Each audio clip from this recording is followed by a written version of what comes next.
ছেলেরা আমার, দেখতে দেখতে জীবন শেষ হয়ে যাবে। দোস্ত আমার, আল্লাহকুমুত তাকাসুর হাত্তা জুরতুমুল মাকাবির। আল্লাহ বলে, হায় বান্দা, দুনিয়া বাড়ানোর নেশা তোমাদেরকে ডুবাইয়া দিল, আখেরাত ফুলাইয়া দিল। এরই মাঝে একদিন কবরস্থানেই পৌঁছে গেলাম।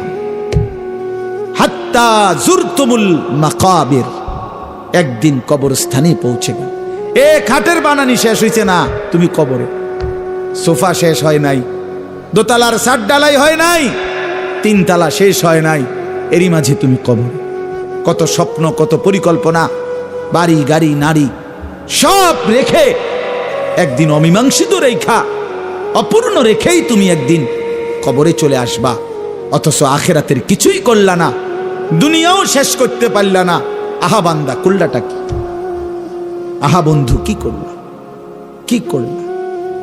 ছেলেরা বলো, এত নারী দেখা কি হবে শেষ পর্যন্ত? ভাইয়া, সারাদিন তোমরা যারা নারী, ছবি, মোবাইল, অশ্লীল দৃশ্য দেখে, শেষ পর্যন্ত কখন থামবা? প্রিয় ভাই আমার, কোন দিন থামবা? কোন দিন থামবা? তোমার কি কোনোদিন রাত ভোর হবে না? তোমার কি যৌবন শেষ হবে না? তোমার 18 বছর 20 বছরের হায়াত, এটা কি কোনোদিন আর 40 বছর হবে না? একদিন তোমার চোখের পাওয়ার কমে যাবে, একদিন কোমরের ব্যথা বাইরে যাবে, একদিন তোমারও শরীরের সমস্ত অঙ্গ প্রত্যঙ্গে দুর্বলতা চলে আসবে খুব দ্রুত।